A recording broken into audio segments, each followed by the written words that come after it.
ഈശോയിൽ സ്നേഹം നിറഞ്ഞവർ, എല്ലാവരും വജ്രങ്ങളാകാൻ ആഗ്രഹിക്കുന്നു, പക്ഷേ മുറിയപ്പെടാൻ വിസമ്മതിക്കുന്നു. ലോകപ്രശസ്തമായ ഒരു ചൊല്ലാണിത്. അതിൻ്റെ അർത്ഥം നമുക്ക് സുപരിചിതമാണ്, സുഗ്രാഹ്യമാണ്. വജ്രങ്ങളുടെ, രത്നങ്ങളുടെ തിളക്കവും ശോഭയും സ്വന്തമാക്കാൻ എല്ലാവർക്കും ആഗ്രഹമുണ്ട്.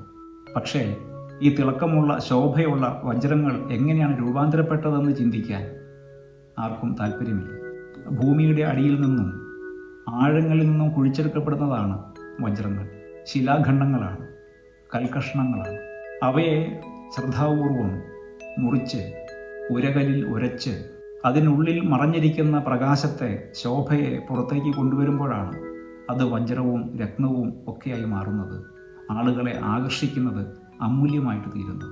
ഇന്നത്തെ സുവിശേഷത്തിൽ നമ്മൾ പരിചയപ്പെടുന്നത് രൂപാന്തരീകരണത്തിൻ്റെ മലമുകളിലായിരിക്കുന്ന അപ്പസ്തോലന്മാരെയാണ്. കർത്താവിലുണ്ടാകുന്ന വലിയ മാറ്റത്തെ, അവൻ്റെ മുഖം സൂര്യനെ പോലെ പ്രശോഭിക്കുന്നു, അവൻ്റെ വസ്ത്രങ്ങൾ പ്രകാശം പോലെയാവുന്നു. ഏലിയായും മോശയും അവനോട് സംസാരിക്കുന്നു. മത്തായിയുടെ സുവിശേഷം 17-ാം അധ്യായം 1 മുതൽ 9 വരെയുള്ള വാക്യങ്ങൾ. ഇവിടെ നാം കാണുന്നത് ക്രിസ്തുവിൽ സംഭവിക്കുന്ന ഈ വലിയ മാറ്റത്തെ കണ്ട് അത്ഭുതപ്പെടുന്ന ശിഷ്യന്മാരുടെ പ്രതിനിധിയായി പത്രോസ് പറയുകയാണ്, കർത്താവേ, നമുക്കിവിടെ ആയിരിക്കാം. നാം ഇവിടെ ആയിരിക്കുന്നത് നല്ലതാണ്. ഞാൻ 3 കൂടാരങ്ങൾ ഉണ്ടാക്കാം. ഈ മഹത്വത്തിൻ്റെ ശോഭയിൽ, വസ്ത്രത്തിൻ്റെ ധവളിമയിൽ ആയിരിക്കാൻ മനുഷ്യ മനസ്സിന് എന്നും കൊതിയുണ്ട്, ആഗ്രഹമുണ്ട്.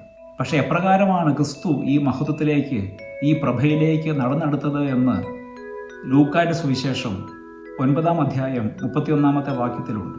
അവിടെ പറയുന്നുണ്ട്, ജെറുസലേമിൽ പൂർത്തിയാകാനിരിക്കുന്ന അവൻ്റെ കടന്നുപോകലിനെ കുറിച്ചാണ് മോശയും ഏലിയായും അവനോട് സംസാരിച്ചത്. മത്തായിയുടെ സുവിശേഷത്തിൽ പത്രോസും കൂട്ടരും കാണുമ്പോൾ ഏലിയായും മോശയും ഈശോയോട് സംസാരിക്കുന്നതായി കാണുന്നുണ്ട്. എന്താണ് സംസാരിച്ചത്, സംസാരത്തിൻ്റെ വിഷയം എന്താണെന്ന് സൂചിപ്പിക്കുന്നില്ല. അത് ചൂണ്ടിക്കാണിക്കുന്നത് വിശുദ്ധ ലൂക്കായാണ്. അപ്പോൾ ഈശോ ഉത്ഥാനത്തിൻ്റെ മഹത്വത്തിലേക്ക് പോയത് കണ്ണുനീരിൻ്റെയും അപമാനത്തിൻ്റെയും നഗ്നതയുടെയും ചാട്ടവാറടിയുടെയും കള്ളസാക്ഷ്യങ്ങളുടെയും രക്തം ചിന്തലിൻ്റെയും ഒരു വഴിയിലൂടെയാണ്. അത് റോസാപ്പൂ വിരിച്ച ഒരു വഴിയായിരുന്നില്ല, ഓശാന വിളികളുടെ അകമ്പടിയിലായിരുന്നില്ല, മറിച്ച് ദുഃഖവെള്ളിയുടെ, കുരിശിൻ്റെ വഴിയിലൂടെയായിരുന്നു. അപ്പോൾ മഹത്വത്തിലേക്ക് ഒരാൾ കടന്നു വരണമെങ്കിൽ സഹനങ്ങളിലൂടെ കടന്നു പോകണം. ആ സഹനങ്ങൾ മറ്റുള്ളവർക്ക് വേണ്ടി നാം സ്വയം വരിച്ചതായിരിക്കണം.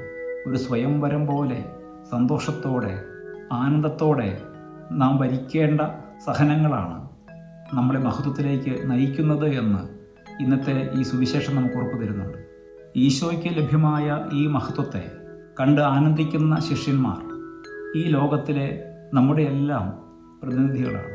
താരശോഭയിൽ, പ്രശസ്തിയുടെ കൊടുമുടികളിൽ ആയിരിക്കാൻ നമ്മളിൽ ആർക്കാണ് മടി?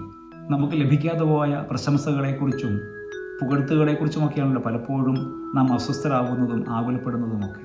പക്ഷേ ഇന്നത്തെ 1-ാമത്തെ വായനയിൽ കൊറിന്തോസുകാർക്കുള്ള 1-ാമത്തെ ലേഖനം 2-ാം അധ്യായം 1 മുതൽ 8 വരെയുള്ള വാക്യങ്ങളിൽ വിശുദ്ധ പൗലോസ് അപ്പോസ്തലൻ താൻ ആരെക്കുറിച്ചാണ് കൊറിന്തോസുകാരോട് സംസാരിച്ചത് എന്ന് വളരെ ശ്രദ്ധാപൂർവ്വം വിവരിക്കുന്നുണ്ട്. അവിടെ പൗലോസ് ഇപ്രകാരം പറയുന്നുണ്ട്, ഞാൻ വലിയ പാണ്ഡിത്യം വഴിയോ വാഗ്വിലാസം വഴിയോ ഒന്നുമല്ല നിങ്ങളോട് സംസാരിച്ചത്. ഞാൻ നിങ്ങളോട് സംസാരിച്ചത് ക്രിസ്തുവിനെക്കുറിച്ചാണ്, അതും ക്രൂശിതനായ ക്രിസ്തുവിനെക്കുറിച്ച്. ക്രിസ്തുവിൻ്റെ ഏറ്റവും വലിയ സവിശേഷതയായിട്ട് പൗലോസ് അടയാളപ്പെടുത്തുന്നത് അവൻ്റെ ഉത്ഥാനത്തെയോ അവൻ്റെ അത്ഭുത പ്രവർത്തനങ്ങളെയോ അവൻ്റെ മനുഷ്യാവതാരത്തെയോ ഒന്നുമല്ല, മറിച്ച് അവിടെ പൗലോസ് അടിവരയിട്ട് ചൂണ്ടിക്കാണിക്കുന്നത് ക്രിസ്തുവിൻ്റെ കുരിശുമരണത്തെക്കുറിച്ചാണ്. ഈ ഉത്ഥാനത്തിൻ്റെ മഹത്വത്തിലേക്ക് ഈശോ നടന്നെടുത്തത് കുരിശിൻ്റെ വഴിയിലൂടെയാണ്, ഈ സഹനങ്ങളെ ഏറ്റെടുത്തുകൊണ്ടാണ്. അപ്പോൾ സഹനങ്ങളോടുള്ള നമ്മുടെ മനോഭാവങ്ങളാണ് നമ്മളെ ക്രിസ്തുവിനോട് സദൃശ്യരാക്കി മാറ്റുന്നത്, നമ്മുടെ മഹത്വത്തിൻ്റെ ഉടമകളാക്കി രൂപാന്തരപ്പെടുത്തുന്നത്. പ്രിയമുള്ളവരെ, ഈ നോമ്പിലൂടെ കടന്നു പോകുമ്പോൾ ഈശോയെ കാത്തിരുന്ന ഉത്ഥാനത്തിൻ്റെ മഹത്വം രൂപാന്തരീകരണത്തിൻ്റെ മലയിൽ വെച്ച് അല്പസമയത്തേക്ക് വെളിവാക്കപ്പെട്ടതുപോലെ നമ്മുടെ എല്ലാം മുൻപിൽ നമ്മളെ കാത്തിരിക്കുന്ന ഉത്ഥാനത്തിൻ്റെ മഹത്വം നാം സ്വീകരിക്കുന്ന കൂദാശകളിൽ, നമ്മുടെ ആരാധനകളിൽ, നമ്മളെ തേടി വരുന്ന ദൈവവചനങ്ങളിൽ, നാം ചെയ്യുന്ന നന്മ പ്രവൃത്തികളൊക്കെ മറിഞ്ഞിരിപ്പുണ്ട്. അവയെ കണ്ടുകൊണ്ട്, അവയെ ധ്യാനിച്ചുകൊണ്ട് കുരിശുകളെ സന്തോഷത്തോടെ സ്വീകരിക്കാനുള്ള കൃപ നമുക്ക് ആവശ്യമുണ്ട്. ഈ കുരിശിൻ്റെ വഴികളിലൂടെ നടന്നാൽ മാത്രമേ ഉത്ഥാനത്തിൻ്റെ മഹത്വത്തിന് നമ്മളും അർഹരായി തീരുകയുള്ളൂ. നമുക്കോർക്കാം, മുറിയപ്പെടാനും ഉരയ്ക്കപ്പെടാനും വിട്ടുകൊടുക്കുന്ന കൽക്കഷ്ണങ്ങളാണ് രത്നങ്ങളായി വജ്രങ്ങളായി തിളങ്ങുന്നത്.